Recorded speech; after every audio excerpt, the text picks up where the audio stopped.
My parents skipped the biggest night of my life because they said podcasts aren't real careers. They didn't show up, didn't call, didn't care, until the morning my face appeared in Forbes. And suddenly they remembered they had a son. Stick with me while I share my story, and if it touches you, don't forget to support our channel by hitting that subscribe button, dropping a like, and sharing it with the people you care about. I was 28 when my dream finally took shape. An intimate storytelling podcast I had built from nothing but a borrowed mic, sleepless nights, and a fire inside me that refused to die. Growing up in the Hale house meant shrinking yourself just to survive. My parents, Marjorie and Kent, believed only in practical careers. Anything artistic was a joke in their eyes. When I told them I wanted to create audio stories, my mom laughed like I'd just announced I wanted to be a magician. My dad didn't laugh, he just shook his head and muttered, "Wasting your life." But I pushed forward anyway. I moved out at 19, took on 3 underpaying jobs, and pieced my passion together, one broken headphone and one cheap editing app at a time. Even then, a part of me always wished they'd look at me with pride instead of disappointment. That tiny hope is what made their absence hurt the most. The night of my podcast launch was supposed to be my turning point. Investors were in the room. Other creators came to support me. I even set 2 chairs right in the front row, labeled reserved. My parents said they'd try to come, which in Hale language meant don't count on it. Still, I held on to a sliver of hope that maybe, for once, they'd show up. They didn't. The event started, and those 2 chairs stayed empty. People whispered, glancing at the unused seats. One investor even asked, "Oh, your parents couldn't make it?" I forced a grin and lied. "They're stuck in traffic." Truth was, they weren't even stuck in the effort of pretending to care. I delivered my speech with a lump in my throat. Every word felt like walking barefoot over broken glass, but I kept going. My mentor, Elliot, clapped the loudest, patting my back afterward. "Some families only cheer once the world does," he whispered. I went home that night with mixed emotions, proud yet hollow. I kept telling myself that success shouldn't need an audience of 2 people who never believed in me anyway. But even when you leave home, some wounds follow you. Still, I didn't quit. I couldn't. I worked harder, poured myself into every episode, and decided their absence would never be the reason I stopped. I didn't know it then, but the universe was quietly rearranging everything. And the next morning, when Forbes emailed me for an interview, my story took a turn none of us saw coming. Camden's childhood in rural Colorado was the kind of story people romanticized from afar. Wide skies, quiet roads, mountains in the distance. But inside the Hale house, the air was always tight, like everyone was holding their breath. His parents believed children were reflections, not individuals, and Camden's reflection never seemed to satisfy them. From the moment he learned how to hold a pencil, he was compared to every kid within a 50-mile radius. "Look at Tyler's grades," his father would say. "Why can't you be more like him?" Or, "Did you see what Megan won at the county fair?" "That's what ambition looks like," his mother would add, as if Camden's straight B's and quiet hobbies were failures stamped on his forehead. The only person who ever stood up for him was his sister, Rowan. She was 2 years older, endlessly brave, and somehow untouched by the constant stream of disapproval in the house. When their dad scoffed at Camden's handmade comic book, Rowan snatched it back and said, "At least he made something." "What have you made?" She was the shield he never deserved but always needed. Whenever their parents dismissed him, Rowan would slide him a cookie, a hug, or a whispered, "Don't listen to them." Still, even Rowan couldn't save him from everything. The neglect became part of his daily life. His mom forgot his first school play entirely, even though he had practiced his 2 lines for months. His dad promised he would come to Camden's 5th-grade science fair, but when the day arrived, he didn't show, claiming later that work ran late. The truth was, work always ran late when it came to Camden. But somehow, both parents magically appeared for every event Rowan participated in. Every soccer match, every debate competition, every honor roll ceremony. She deserved their pride, but Camden couldn't help wondering why he didn't. By middle school, he had found his escape through sound. He borrowed an old recorder from the library and began interviewing classmates, teachers, even strangers in town, capturing stories, emotions, tiny moments of humanity. It fascinated him how a voice could carry a whole world. But when he showed his parents the audio clips he had edited on the family computer, his mom laughed and said, "So you want to be some kind of radio person? That's not a job." His dad didn't even look up from the TV. "Better focus on something real," he muttered. The mocking only intensified as Camden grew older. When he told them he dreamed of working in audio storytelling, his mother waved her hand dismissively. "Dreams don't pay bills," she said. "Grow up," his father added. "Stop chasing nonsense." Every creative spark he showed, they stomped out without hesitation. Only Rowan kept encouraging him, telling him that stories mattered, that voices mattered, that maybe he was meant to do something different. Those years shaped Camden in ways he didn't understand until adulthood. Every missed play, every eye roll at his passion, every sarcastic comment built the quiet ache he carried into his 20s. And that ache is why, on the night of his podcast launch, those two empty chairs cut deeper than any insult his parents had ever thrown at him. Their absence wasn't new. It was just the final chapter of a childhood spent waiting for them to finally see him. The night of Camden's podcast launch arrived with a mixture of excitement and dread. The small event hall buzzed with anticipation. Lights dimmed just right, microphones set up, and chairs arranged for guests who had supported him through the months of tireless editing, recording, and pitching. 2 chairs at the very front were labeled in crisp white cards: Marjorie Hale and Kent Hale. He had hoped, against reason, that his parents might finally come. That hope curled in his stomach like a living thing. As guests began to trickle in, Camden's nerves danced in rhythm with his heartbeat. Sponsors mingled, journalists scanned the program, and a few loyal friends offered encouraging nods. He tried to focus, but his eyes kept flicking to the empty chairs at the front. Each passing minute stretched longer than the last. When the clock struck 7 and Marjorie and Kent still hadn't arrived, a dull ache settled over him. He told himself it didn't matter. It did. The first awkward moment came when a sponsor approached him. "Are your parents going to join?" the woman asked, pen poised above her notebook. Camden forced a laugh and nodded vaguely. They couldn't make it tonight, unfortunately. But the lie tasted bitter, lodged in his throat. Another guest murmured, "It's strange, isn't it, seeing the seats empty?" Camden smiled wider, nodded, and shifted the conversation, though his chest felt tight like a bird trapped in a cage. When it was time to speak, Camden stepped onto the small stage, adjusting the microphone, feeling the weight of every eye in the room. He cleared his throat, keeping his voice steady even as a tremor threatened to escape. He spoke about the people whose stories he had captured, the voices that deserved to be heard, and the journey that led him here. The applause felt warm, yet hollow. Every clap echoed in a space where his parents' recognition should have been. Backstage, Elliot Branson, his mentor and quiet anchor through all the late-night struggles, came up to him. Elliot's presence radiated calm. "Camden," he said softly, resting a hand on his shoulder. "Some families only cheer for you after the world does. Don't let their absence define your worth." Camden wanted to cry, wanted to shake them both, wanted to shout at the unfairness of it all. Instead, he nodded, swallowing the lump in his throat, and breathed. That night, Camden vowed to himself that success would speak louder than their absence ever could. He didn't need approval from the people who had spent years belittling his dreams. He would let his work, his voice, and his perseverance carve a place in the world that no one could ignore.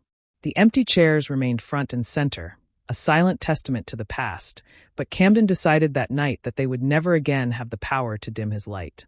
Every smile he forced, every joke he made to cover the ache became fuel. He would rise not for them, but for himself, and for the stories waiting to be heard.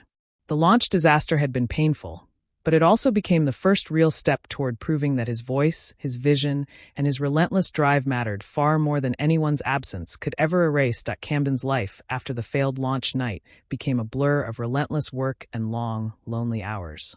He woke at 4 every morning, headphones clamped tight over his ears, eyes bleary from staring at audio waves on his computer screen, meticulously editing interviews he had spent days recording.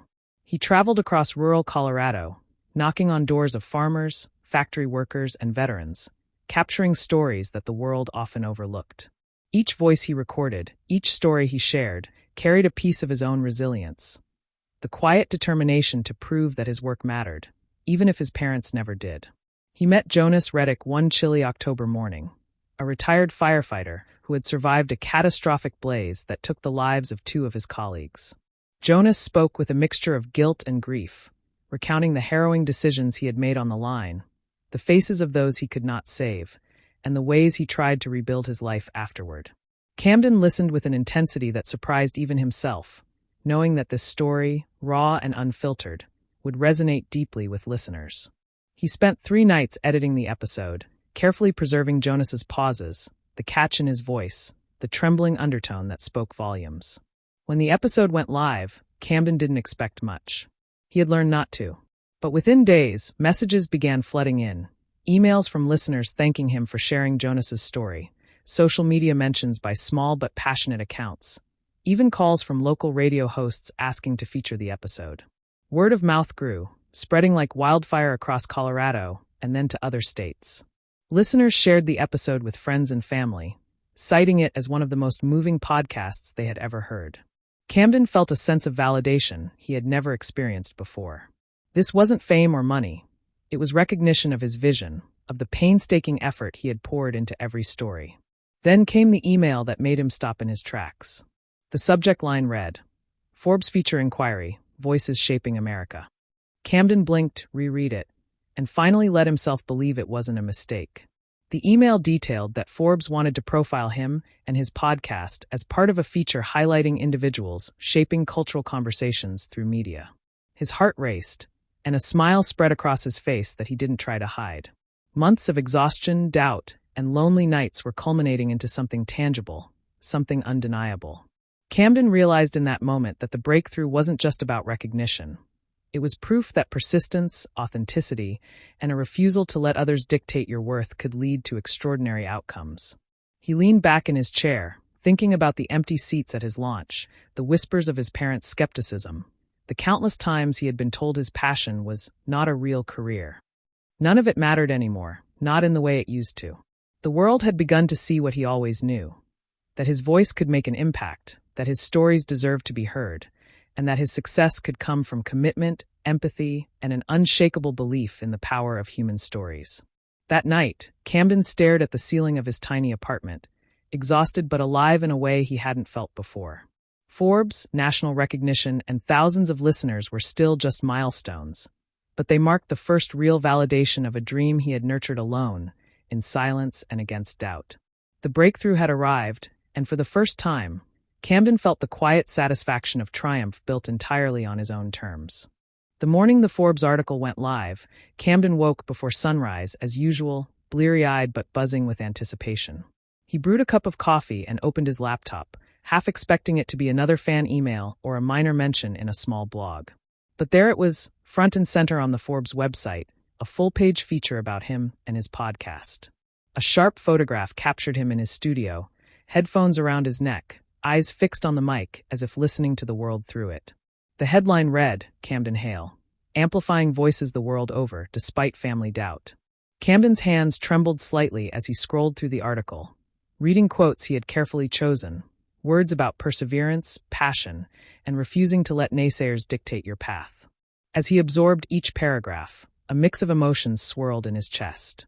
Pride, undeniable pride, that the work he had poured his soul into was finally being recognized. Every 4 a.m. wake-up call, every rejection, every lonely interview in an empty diner, every sacrifice had led to this moment. But beneath the pride, a bitter ache remained. The empty chairs at his launch, the dismissive comments from his parents, and the years of feeling invisible pressed against him like a shadow he couldn't shake. He had imagined celebrating this achievement with someone who mattered to him, and yet the thought of his parents cheering him on felt impossibly far away, if it had ever been real at all. He set the laptop aside, staring at the sunlight creeping through his apartment blinds, feeling the strange collision of triumph and grief. The article wasn't just a validation of his career. It was a monument to the journey he had undertaken alone. Camden thought about every rural worker he had interviewed, every veteran who had trusted him with their story, every listener who had messaged to say his episodes had changed the way they saw the world. Those were the people who had been with him all along. Their voices mattered. Their recognition meant more than any parental approval ever could. And then his phone buzzed on the table. Camden glanced down and froze. The screen displayed a name he hadn't seen in months. Mom. His stomach twisted. Marjorie Hale. His first instinct was to ignore it, to let it go to voicemail, to keep the distance that had protected him for so long. But something inside him compelled him to answer. He took a deep breath and swiped. "Camden, hi." Her voice was hesitant, a little shaky. I saw the article. I didn't know. I just wanted to say." He listened, feeling the familiar pang of longing for acknowledgement, mixed with the stubborn pride that had kept him going. The call lasted only a few minutes, awkward and tentative, yet the symbolic weight of it was enormous. After years of neglect and dismissal, his mother had finally noticed. And while the call stirred emotions he wasn't ready to fully sort through, it also reminded him how far he had come, how independent he had become. As he hung up and set the phone aside, Camden allowed himself a small smile. Forbes had given him recognition the people closest to him never could. It wasn't just a feature. It was proof that his voice, his persistence, and his stories mattered. And for the first time in years, Camden felt like he was standing firmly on his own ground, strong enough to face whatever came next. Even if it meant his parents were only seeing him now because the world already had died a few weeks after the Forbes feature, Camden began to notice a shift that made his stomach twist with suspicion. Marjorie and Kent, who had spent years treating him like an afterthought, suddenly became eager participants in his life. It started subtly, neighbors mentioning how his parents were so proud of him, and Marjorie dropping casual comments at grocery stores about Camden's podcast being the talk of the state. When Camden's sister Rowan noticed the sudden flurry of attention, she leaned over and whispered, "Don't fall for it. They're not proud, they want something. Watch and wait." Camden nodded, unsure what they wanted, but the years of instinct told him Rowan was right. It escalated quickly. One evening, there was a knock at his apartment door. Camden opened it to find Marjorie smiling so wide it almost hurt. "Camden, darling, we just had to see your studio. We've always known you had this spark," she said, stepping inside before he could answer. Kent followed, carrying a bottle of wine, as if that alone could erase years of absence. They toured the space, making exaggerated comments about the equipment, the books on audio storytelling, and even complimenting the carefully arranged microphones. Every word was practiced, every glance calculated. Camden remained calm, letting them admire what they had ignored for decades, pretending he didn't notice the subtle glances toward his bank statements pinned by the wall for budgeting and sponsorship updates. Rowan watched from the couch, arms crossed, giving him a look that said everything. Camden knew this wasn't about being welcomed into his life. They were trying to insert themselves into the success he had built entirely on his own. Marjorie laughed at a story he shared about a difficult interview with a veteran, claiming, "We always knew you'd do something remarkable, Camden." Her tone dripped with insincerity. Kent nodded vigorously, adding, "It's amazing how far you've come. Really, we're just here to support you." Camden nodded politely, but inside, a storm of emotions churned. Anger, frustration, disbelief. He thought about the empty chairs at his podcast launch, the years of dismissive comments, the laughter at his dreams. Instead of confronting them, Camden chose silence and observation. He watched how they interacted with his small network of supporters who had come to help him with studio setup. He noticed how Marjorie lingered on conversations about potential sponsors, and Kent asked questions about revenue streams that seemed too pointed to be casual. Every move reinforced Rowan's warning. They were after something, whether it was money, connections, or status. Camden realized he had a choice: engage with them in anger and risk losing his composure, or remain patient, let them expose their intentions, and protect the life he had fought so hard to create. He opted for the latter. By letting them talk and move, he maintained control. They were eager to show up, to be part of something they hadn't earned, and Camden decided to let their actions speak louder than their words. He didn't need to prove anything. The recognition he had gained, the podcast he had built, and the audience that supported him were more real than any forced smile his parents could offer. As they left later that evening, Camden felt a strange mix of relief and anticipation. He hadn't confronted them, but he didn't need to. They had returned on their own, and their motives were clear. He would watch. He would wait. And when the time came, he would decide how to respond, on his terms. Meanwhile, he turned to Rowan and said quietly, "They're after something, aren't they?" She nodded, her expression sharp. "Yes, and we're going to make sure they don't get it." For the first time in years, Camden felt that he was finally in control of the story, and of them. A week after their friendly studio visit, Camden received a text from his father. "Need to talk about the business. It's important. Can you come by?" Camden knew exactly what this was about. Marjorie and Kent's landscaping business had been struggling for years, but he had never been involved, until now, when his podcast success made him a convenient source of solutions. He hesitated only a moment before replying, careful not to reveal how wary he already was. When he arrived at their modest office, Marjorie greeted him with an overly warm hug, squeezing just long enough to unsettle him. Kent led him to the back office, where piles of paperwork lay scattered across a dusty desk. "Camden," his father started, voice smooth. "We're in a tight spot. Business loans, equipment costs, it's all catching up. You've done so well, so responsibly. Don't you think it's time to help your family?" His mother leaned in, eyes glistening.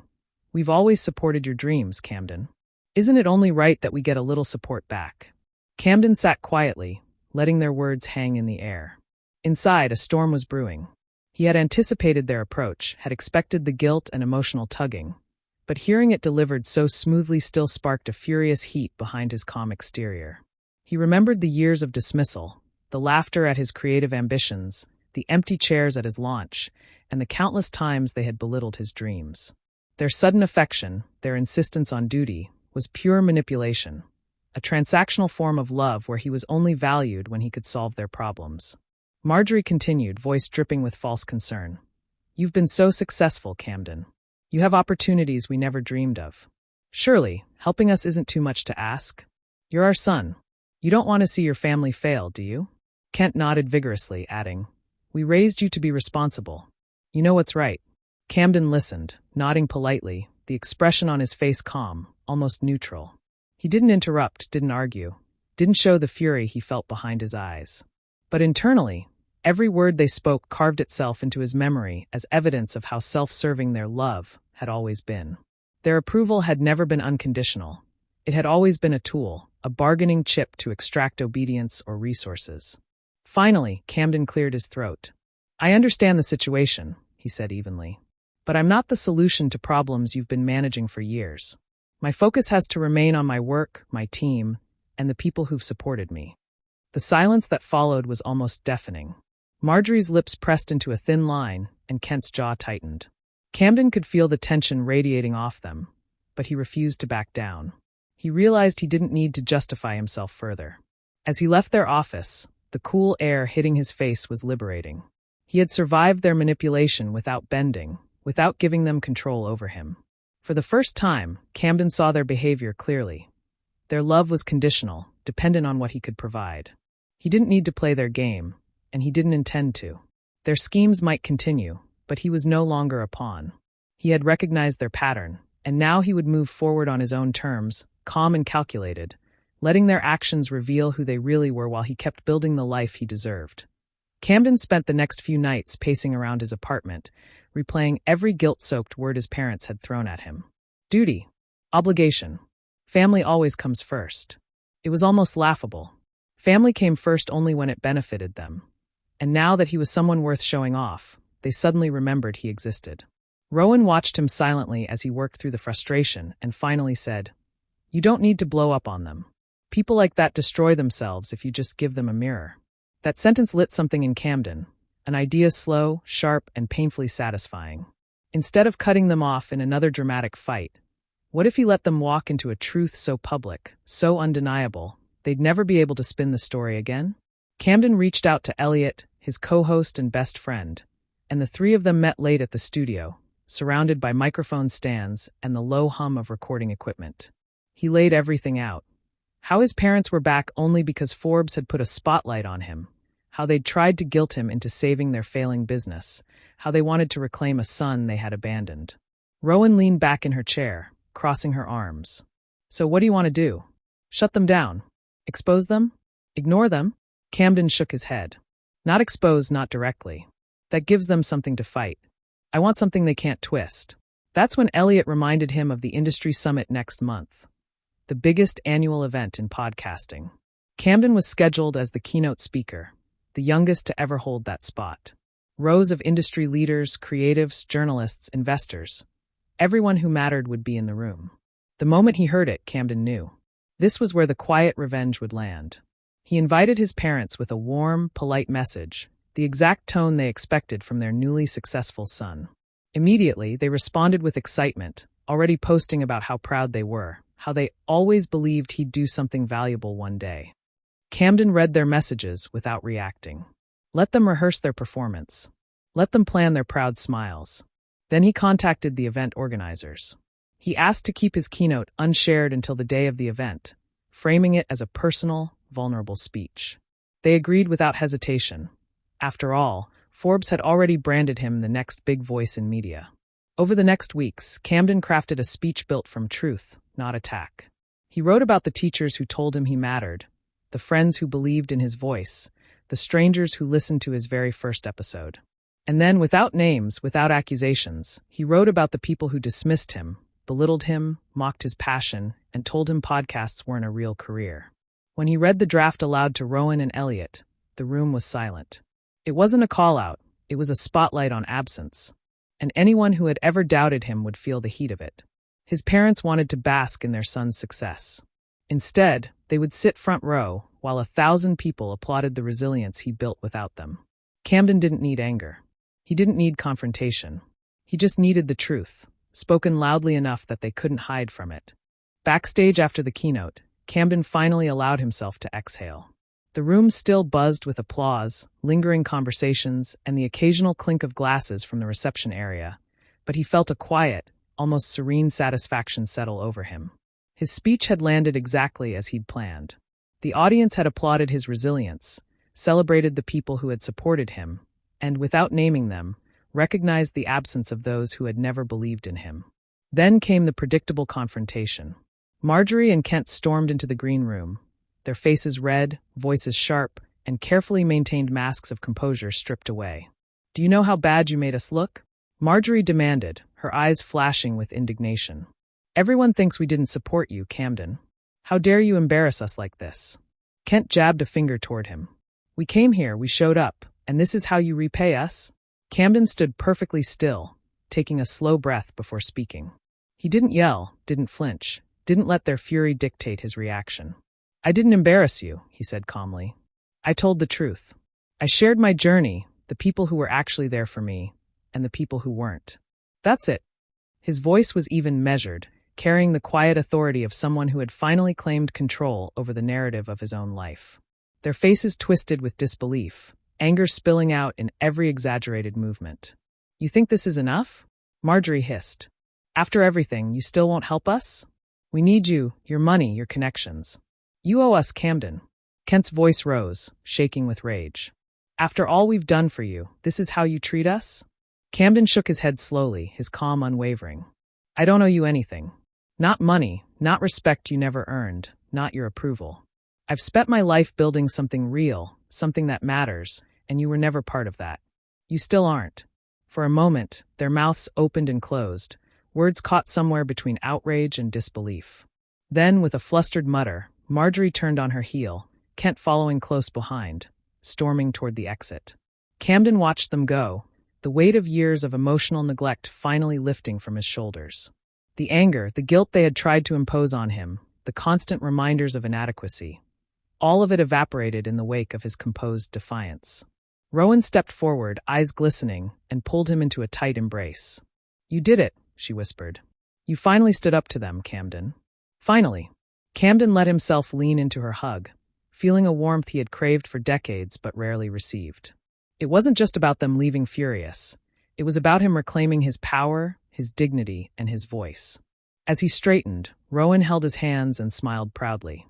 For the first time, Camden felt unburdened by their judgment, free from the guilt they had tried to instill, and solidly grounded in the knowledge that he no longer needed their validation. Their exit left only relief and triumph in its wake, a quiet but undeniable victory. For years, they had controlled how he felt about himself. Now the control was his.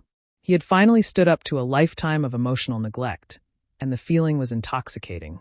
He wasn't just surviving, he was thriving, and nothing they could say or do would take that away. Months after the fallout with his parents, Camden found himself standing on the porch of a small, sunlit home nestled at the edge of the Colorado mountains. The air was crisp, scented with pine and early snow, a stark contrast to the tension he had spent decades breathing under the roof of the Hale household. He ran his hand along the railing, feeling the solidity of something he had earned entirely on his own, and for the first time, a deep sense of peace settled into his chest. This home wasn't just a place. It was a boundary, a declaration that he no longer needed the approval of people who had spent his life dismissing him. Inside, the space was warm and inviting. He had transformed one room into a state-of-the-art storytelling studio, complete with microphones, soundproofing panels, and recording equipment that he had saved for painstakingly over the years. Every detail reflected his personality and passion, a testament to years of perseverance, long nights, and early mornings. Camden set down his bag, took a deep breath, and allowed himself a quiet smile. He had built something tangible, something that mattered. Rowan visited often, and he made sure to be there whenever she needed him. She had pursued her own path, but she still leaned on him when life became overwhelming. Camden never hesitated. In many ways, supporting her was the family connection he had always wanted. Mutual, loving, and genuine, rather than transactional or manipulative. They cooked meals together, shared stories from their childhood, and celebrated their successes in ways their parents never could. It was a chosen family, and it brought him more joy than any hollow praise ever had. As the studio lights dimmed one evening, Camden settled into his chair, headphones snug over his ears, and prepared to record a new episode. This one was different. It wasn't about chasing recognition or defending against doubt. It was about healing, resilience, and the people who truly mattered in his life. His fingers danced over the controls, adjusting levels and reading through notes. The microphone captured his voice clearly, calm, and resonant. He spoke about chosen family, about the friends, mentors, and listeners who had stood by him when those who should have supported him were absent. Camden reflected on the journey that had brought him here. The empty chairs at his launch, the manipulation, the guilt and shame his parents had tried to load onto him, and the painstaking hours of work that had finally created a life he could be proud of. He realized that his success was never about proving them wrong. Their recognition had never been the measure of his worth. What mattered was the life he had built, where their voices no longer dictated his confidence or his happiness.